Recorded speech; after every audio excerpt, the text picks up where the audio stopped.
Kalau ingin sukses dunia, mesti pintar, mesti punya ilmu, belajar. Ya, karena itu pembuka dalam Al-Quran, wahyu pembuka menggunakan kata iqra, baca.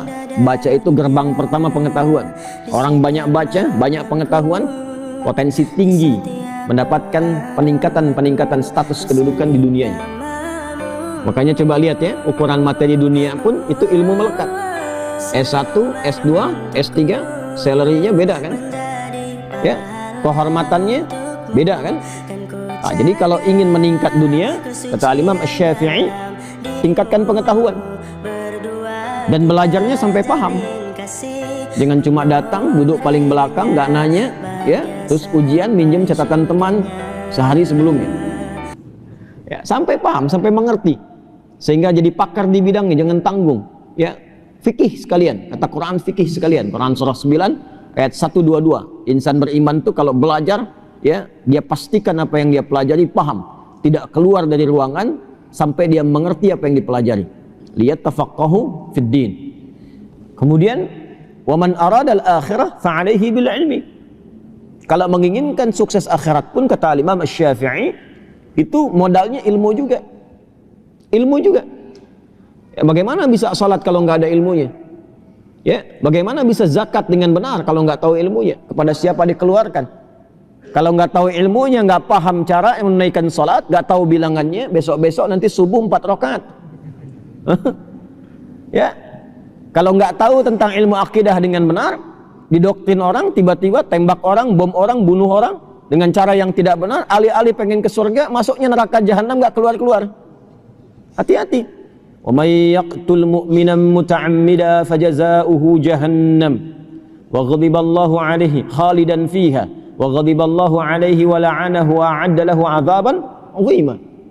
Siapa yang sengaja merencanakan pembunuhan dan korbannya ada satu orang beriman saja, satu saja, maka ancamannya, tuh ancamannya, pidana itu ancamannya, ya, neraka jahanam, kekal di dalamnya, nggak keluar-keluar.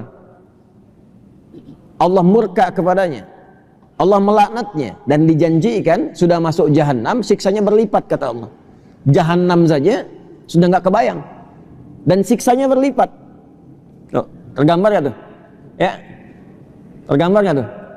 Surah An-Nisa itu, ya, ayat 93 itu sampai dengan 94 itu merencanakan pembunuhan sengaja. Dan saya lihat sekarang itu kayaknya tidak meresap kepada jiwa-jiwa insan yang mengaku beriman.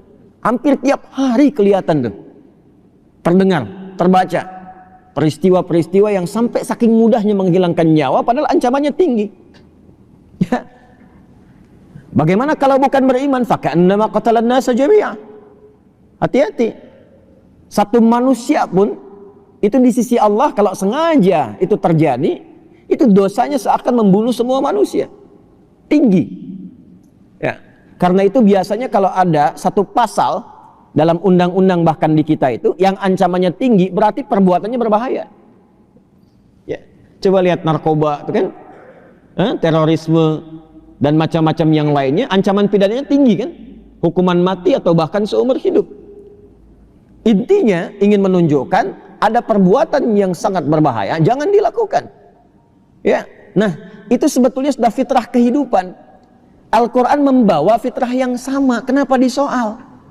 Ya, jadi ketika ada hukum misal semacam, kata Allah disampaikan, ini ya, daripada orang mencuri, potong tangannya.